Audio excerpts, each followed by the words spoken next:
Oi, gente. Vamos a mais uma aula. Agora eu vou falar sobre o mercado financeiro. Lembrando que a gente está estudando o mercado financeiro de capitais. Então, eu vou passar uma ideia de como que funciona o mercado financeiro. Obviamente, eu não vou entrar em detalhes, né, porque não vai dar muito tempo. Mas o mercado financeiro, a gente já viu sobre os conceitos básicos, moedas, sistema financeiro, agora a estrutura do mercado, como que eles funcionam. São quatro. Mercado monetário, mercado de crédito, mercado de câmbio e o mercado de capitais. Vamos ver os quatro em quatro vídeos, né? Mercado monetário é aquele mercado de moeda, o nome já fala monetário, de moeda, ou seja, controlar o fluxo de moeda da economia. E aí o agente principal é quem? É o Banco Central. Então o Banco Central ele tem um papel fundamental nesse mercado, que ele controla a quantidade de moeda. Essa quantidade a gente chama de controle de liquidez. Então quando a gente percebe que tem muita liquidez, tem muita moeda na economia, o Banco Central enxuga. Quando ele percebe que falta liquidez, ele despeja moeda no mercado. E aí é um mercado de quê? De curto prazo, porque a gente está precisando agora de enxugar ou agora de moeda. Então ele fica monitorando esse fluxo de moeda, né? E para isso, o que ele faz? Ele usa títulos, né? Os títulos, e esses títulos quais são? O Banco Central usa os títulos públicos, há também os títulos de instituições financeiras, que são os certificados de depósitos interfinanceiros, e das instituições privadas, que no caso são os certificados de depósitos bancários, né? Também tudo de banco. Só que um é entre bancos, o outro com pessoas, a gente vai ver no final. E aí, quais são esses títulos do governo? O Banco Central ele não pode emitir título. Antigamente podia, hoje não mais. Então, ele pega o título do Tesouro Nacional, depois eu vou mostrar. Quais são os títulos? A gente tem aí 5 títulos, né? A gente tem os títulos pré-fixados. Pré-fixados, eu já sei quanto que eu vou ganhar. A diferença da LTN para NTNF, que a LTN é a letra do Tesouro Nacional, eu vou pôr o dinheiro, vou pegar tudo no final. A LTNF, vou pôr o dinheiro, vou ganhando juros no meio do caminho. Então, NTN significa Nota do Tesouro Nacional Série F. Então, essa paga juros, né? E, além disso, eu tenho os títulos pós-fixados. Então, o restante aqui são os 3 pós-fixados. Quais são? Tesouro IPCA, e é NTN Série B, Nota do Tesouro Nacional Série B principal e a Série B normal. A diferença é que essa paga juros, essa não. E aí, ela é indexada justamente no IPCA, que é a inflação. O fato de ser indexado no IPCA significa que ela me dá juros reais, ou seja, eu sei exatamente que eu vou ganhar acima do valor da inflação. Então, se a inflação sobe 10%, eu vou ganhar um pouco mais do que isso. Os demais não, né? Os demais eu tenho, depende, aí são juros nominais. As LFTs, Letra Financeira do Tesouro, ela é indexada na Selic, a gente já vai ver. Então, já comecei a falar do indexador, né? Essa é pré-fixada, já sei quanto que eu vou ganhar, então não tem indexador. Essas duas, três aqui tem, aí depende do indexador. A LFT é indexada na Selic, que eu vou falar depois, e as demais no IPCA, com de inflação. Os que são indexados têm um valor aí que a Ambima calcula e sempre usa como base para os títulos públicos, né? E lá em 2000, por exemplo, lançou o valor dos títulos do IPCA e também um pouco antes, ali, uns dias antes do LFTs. Como funciona esses valores? Eu não vou mostrar, mas o site da Ambima tem. Quando ele começa os prêmios em 100, e aí se é indexado na inflação, a inflação subir 10%, aquele valor vai para 110. Ou seja, um valor pelo qual eu consigo descobrir quanto que eu vou ganhar em cima do meu título, porque ele sobe e desce de acordo com a inflação. Então é um índice base, né? A partir daí, a gente tem os pagamentos de cupons. O que são os cupons? Esses juros periódicos, né? No caso dos títulos públicos, são semestrais.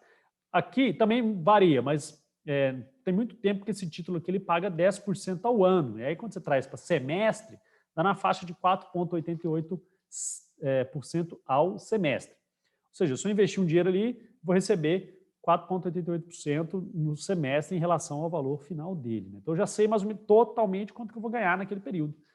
E agora, isso acontece só nos títulos que pagam juros, né? Nesse caso aqui é 6% ao ano de valor.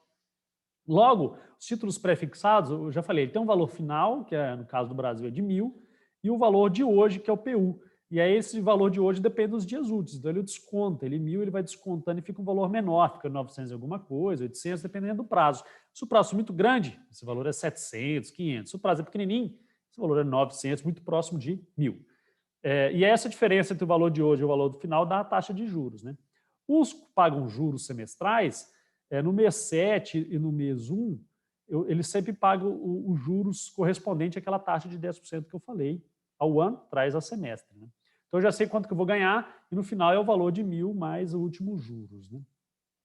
É o valor de face mais o último juros daquele período. E aí o PU é o valor que eu vou pagar por esse título hoje, são os pré-fixados. Aqui só um exemplo, peguei os leilões, o Tesouro Nacional faz leilão desses títulos de terça e quinta-feira. No caso das LTNs, NTN e LFTs, os leilões são de quinta-feira. Então, toda quinta tem leilão. No caso da letra do Tesouro Nacional e a nota do Tesouro Nacional Série F, que são os títulos pré-fixados, olha só, esse daqui, ó, 938, igual eu falei. E aí o vencimento dele, ó, é para 1/7 de 2022. Agora, se eu pego uma data maior, ó, 1/7 de 2024, ele já fica R$700. Quanto que ele vai ser lá na data 1/7 de 2024? 1.000. Ou logo, se eu trago esse 1.000 para hoje, dá 776, que é uma taxa de juros de 8,17% ao ano. Essa daqui já é o que paga cupom, né? O que já paga juros no período. Então, o preço dele é R$1.000 e poucos, ó, também varia de acordo, e tem uma taxa de juros embutida nessa operação. As LFTs já são indexadas em cima da minha Selic. Então, eu vou pagar R$99 e aquele 99 pode subir ou pode cair de acordo com a variação da Selic. Se a Selic sobe, né, o título vale mais, se ele cai, o título vai valer menos. Ele oscila de acordo com a Selic. Qual que é a vantagem? E aí, se você tem uma expectativa de alta de taxa de juros, então é interessante você comprar, porque esses títulos vão subir. Esses daqui são os títulos que têm menor risco possível no mercado, porque ele está indexado na Selic, ele oscila muito pouco.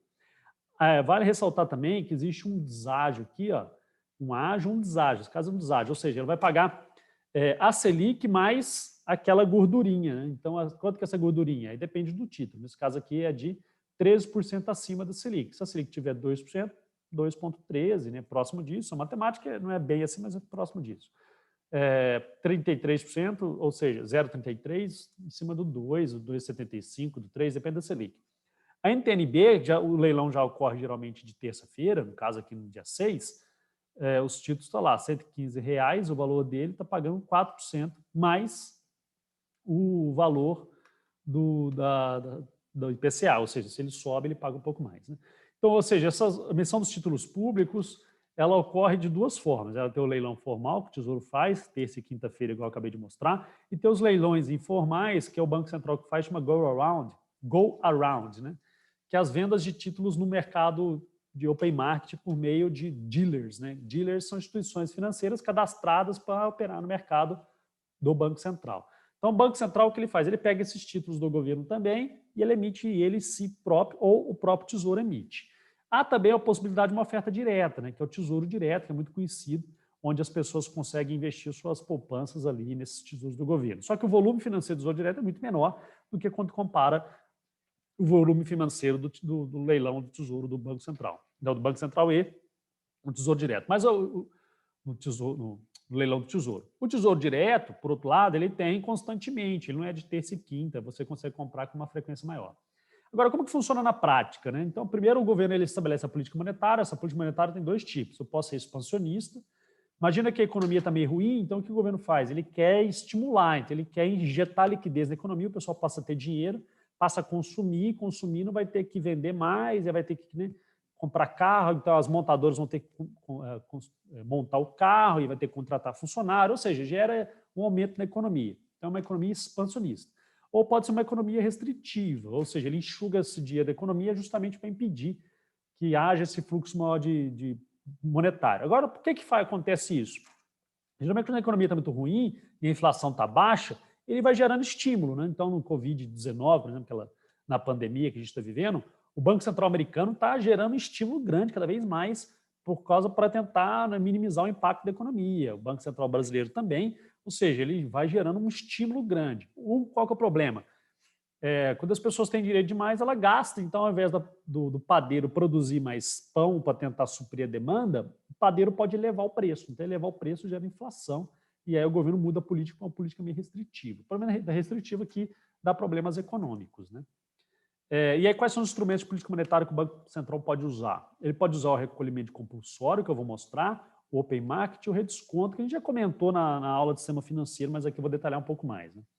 Então, o que acontece? Instituições, o Tesouro Nacional, ele vai lá, ele emite títulos para os operadores do mercado, que no caso são os bancos, né?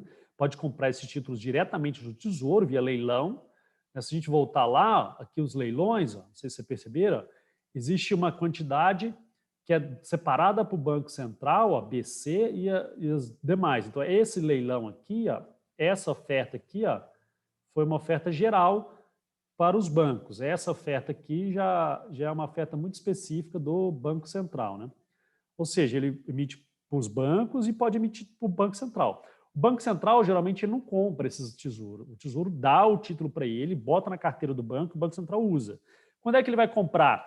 A partir do momento que o título está vencendo, ele vai ter que pegar mais. Então, ele não pega, então ele compra. Por quê? Porque ele está com o dinheiro, ele pega, vende e fica com o dinheiro. Aí, venceu, ele precisa pegar mais, aí ele compra. Senão, ele geraria um problema. Porque se o Banco Central comprar direto do Tesouro frequentemente, ele está financiando o Tesouro. Isso não pode, é proibido por lei. Ele não pode financiar o Tesouro. Quem tem que financiar o Tesouro é a economia real, né? Os bancos e os demais. O Banco Central não pode fazer isso.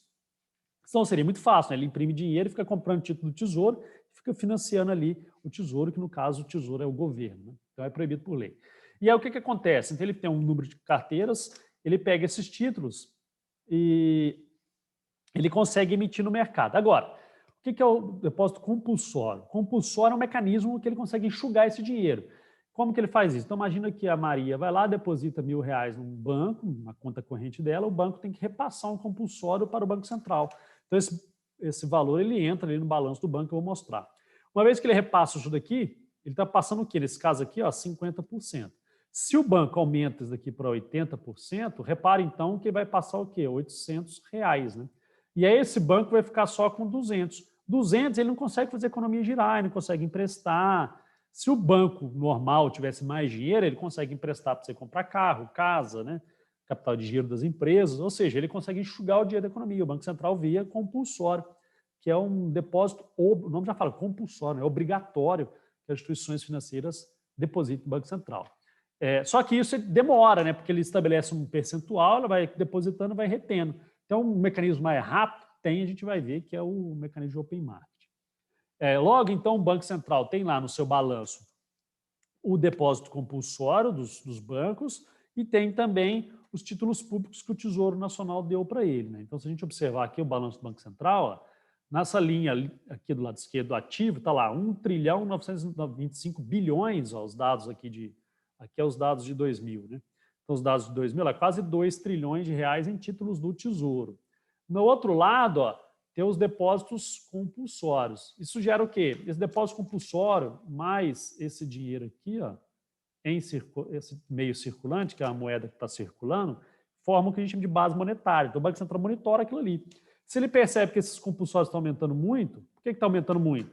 Muita gente está depositando dinheiro na conta corrente dos bancos, o Banco Central consegue reter em parte, então ele monitora o balanço dele. O Banco Central não controla o dinheiro que está na mão dos bancos, ele controla o dinheiro que está no seu balanço, então ele consegue monitorar ali. Agora, como que ele, de certa forma, de forma indireta, ele controla o que está na mão do banco? Ele aumenta ou diminui essa base monetária, né? Ele consegue enxugar o dinheiro da economia, baixar, ele consegue despejar o dinheiro da economia. Aí ele consegue monitorar ali o que está acontecendo. E aí ele tem uma arma, que é a quantidade do outro lado, né, que é a quantidade de títulos de tesouro, que ele pode usar essa arma a qualquer momento. E aí o que ele faz? Quando ele percebe, o Banco Central, então, ele percebe essa liquidez na economia do sistema via fluxos, né? Fluxo de moeda manual, quantidade de moeda que o pessoal está transacionando no mercado, operações cambiais, fluxos que estão entrando e saindo de moedas estrangeiras, a base monetária via depósitos compulsórios, né, e redesconto vou falar depois, que são empréstimos, e essas operações de tesouro. Então, ele consegue meio que monitorar o que está acontecendo com a liquidez do sistema. A partir daí, o que ele faz? O Banco Central ele tem uma política monetária que é para controlar essa liquidez. Então, junto ali com o Conselho Monetário Nacional, eles estabelecem as metas de inflação pelo qual o Banco Central deve perseguir. E essa meta de inflação para o ano 2021 é de 3,75, com uma banda de 1,5 para cima e 1,5 para baixo do 3,75. Logo, o que acontece? Eu tenho 3,75, ele tem uma banda de 5,25 e um 2,25 de quê? De inflação. Qual que é essa inflação? É o IPCA. O Banco Central vai monitorar aquilo ali, vocês vão entender o que acontece. A meta Selic, imagina que a meta Selic estabelecida é de 2%, que é uma taxa de juros base da economia. Ok, e aí a inflação vai lá, oscila, de repente a inflação bate acima da meta, não pode sair da meta, o Banco Central tem que perseguir aquela meta, 3,75 dentro daquela banda. Se sai fora da meta, e aí o que acontece? O sistema gera um alerta ali que o Banco Central tem que fazer o quê? Ele tem que atuar. Aí o Banco Central atua como? O Copom, que é o Comitê de Política Monetária, se reúne e aumenta a taxa de juros Selic, aumenta essa taxa aqui. Esse Copom, a reunião dele é de 45 dias. Então tem umas 8 reuniões por mês, aproximadamente. De 45 dias ele se reúne. E aí ele muda essa taxa quando ele percebe que tem que mudar com a oscilação da inflação. E aí, no caso, ele mudou, na última reunião, para 2,75. Aí o que acontece? Banco Central 2,75, o Copom falou, ó, a taxa agora é 2,75, o Banco Central vai fazer o quê? Ele tem que recolher a liquidez da economia, porque o Copom sinalizou para ele, ó, recolhe a liquidez porque a inflação subiu. Então, tira o dinheiro da mão do povo, né? Aí, para isso, ele oferta título público no mercado de open marketing. Ele oferta título e enxuga essa liquidez. E aí o pessoal fica sem dinheiro, a inflação tende a cair, volta para a normalidade. Ou seja, o Copom ele vai sempre tentando estimular a economia diminuindo essa taxa de juros. Agora, quando ele percebe que o estímulo da economia está virando inflação, ele sobe essa taxa de juros. Então, ele fica, né, monitorando essa liquidez por meio desse instrumento de política monetária. Esse instrumento é o Open Marketing. Então, o Banco Central, uma vez que teve o alerta lá do Copom, subiu a inflação, vai lá, sobe a taxa de juros, agora o Banco Central tem que fazer o quê? O Copom está dentro do Banco Central, só lembrando. Ele vai simplesmente do departamento de mercado aberto, aciona o departamento fala, ó, agora você tem que perseguir, não é mais 2%, 2,75%. Aí o que ele faz? Ele tem uma arma lá dentro do balanço que é os títulos públicos. Ele usa o título público. Ele despeja aquele título público no mercado, prometendo recomprar depois. Então, ó, banco, toma aqui o título público, me dá o seu dinheiro, depois eu vou te pagar uns juros, depois você me devolve. Ou seja, essa operação de lançar o título público, me dar o seu dinheiro e depois eu te recompro, chama operações compromissadas. São acordos de recompra, né? Repurchase Agreements, são acordos de recompra, repo, nos Estados Unidos chama, né? Ou seja, ele lança o título com um acordo de recomprar depois, já está combinado com esses bancos. Essas operações compromissadas é muito grande no mercado. Pode ter operações definitivas também, que ele lança o título e espera vencer, mas a grande maioria são operações de recompra. E essas operações de recompra geralmente é de um dia, né? No dia seguinte é recompra. Lança hoje para recomprar amanhã, lança hoje para recomprar amanhã. Toda essa operação é feita num sistema que chama Selic, ou seja, um sistema eletrônico que processa o registro, a custódia e a liquidação. Registra quem comprou e quem vendeu, registra ali, no caso, o Banco Central vendendo para o Itaú, para o Santander, do BBA. Liquidação é me dá o dinheiro aqui, toma o título, me dá o título aqui, me dá o dinheiro. E a custódia, ele guarda os títulos, porque ele tem essa guarda. Agora, repare, então, de um lado é a arma que ele tem, que é os títulos, do outro é os depósitos, que ele está monitorando os depósitos compulsórios, né, que ele monitora. E aí agora ele faz o quê? Ele lança ali as operações de recompra. O que é isso? Esses títulos são lançados no mercado e ele passa a ter uma dívida com o banco. Logo, a gente está vendo aqui 1,9 trilhão, 1,2 trilhões está na mão dos bancos, ou seja, ele despeja aquele título e pega o dinheiro dos bancos. Né?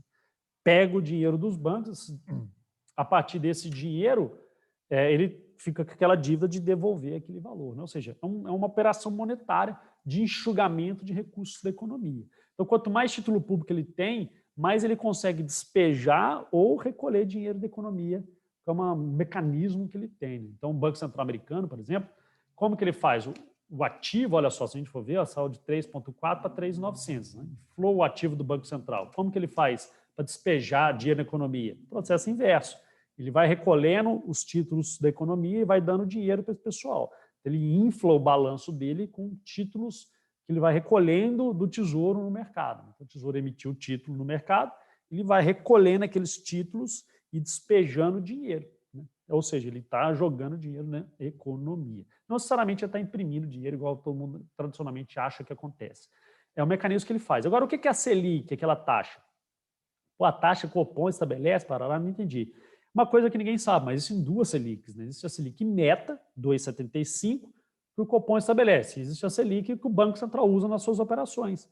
Ou seja, o Banco Central lá está com o título do Tesouro, ele te dá para o banco e fala, ó, Itaú, toma esse título e me dá seu dinheiro. Quanto que eu vou te pagar? Selic. Qual Selic? A meta ou a over? A over. A over. E aí o que acontece? Uma vez que o Copom, o Comitê de Política Monetária, decide essa taxa, aciona lá o departamento de Open Marketing, departamento departamento de mercado aberto, e aí ele vai fazer o quê? Ele vai tentar oferecer títulos no mercado, mas cada título tem uma média, tem uma taxa, os bancos podem não querer, ele vai tentar, né, lançar títulos numa taxa que ele consiga. E aí a média tem que ser a média da taxa dos títulos, são vários títulos que eu mostrei, então a média praticada no mercado do Banco Central, de curtíssimo prazo, então a taxa média ponderada e ajustada pelas operações de financiamento de um dia, que é o over, dia útil, lastreadas em títulos públicos federais e cursados no sistema Selic, em operações compromissadas é o Selic Over. Então, quando ele faz o seguinte, o Banco Central está lá, emitindo título, pegando, emitindo compromisso de recompra, né, jogando título no mercado, pegando dinheiro.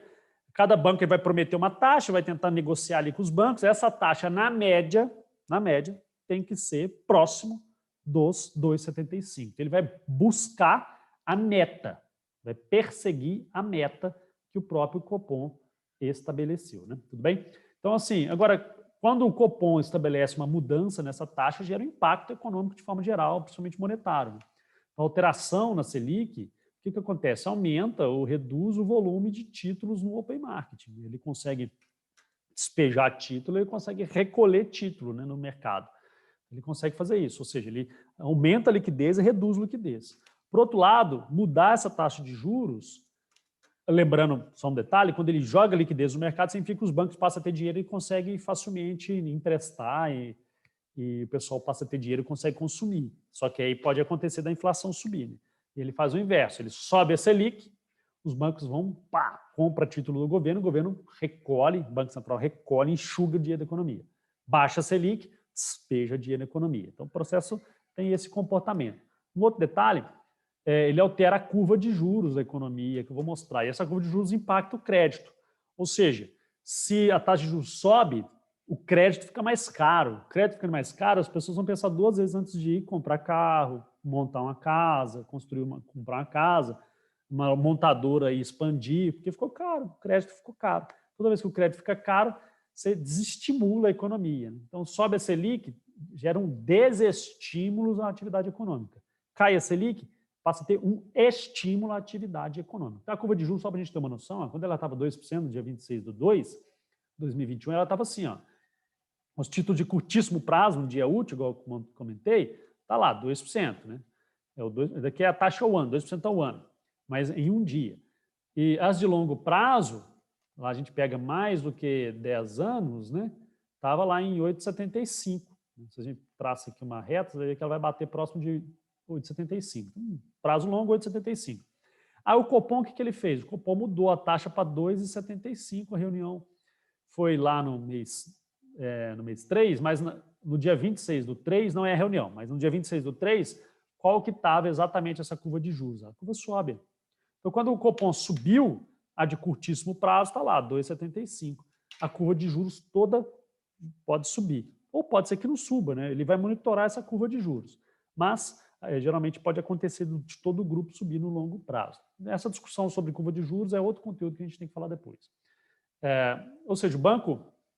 Então, esse é o sistema monetário via Banco Central. Existe também fora do Banco Central. Então, olha só, imagina que um banco precisa de recursos ali para fechar o débito e crédito no final do dia, né? Para equilibrar suas contas. Aí o banco, sei lá, Santander, Bradesco, o que ele pode fazer? Pode procurar um outro banco. Né? O outro banco, ele fala, poxa, eu vou te oferecer um certificado de depósito interfinanceiro, né, entre os dois bancos.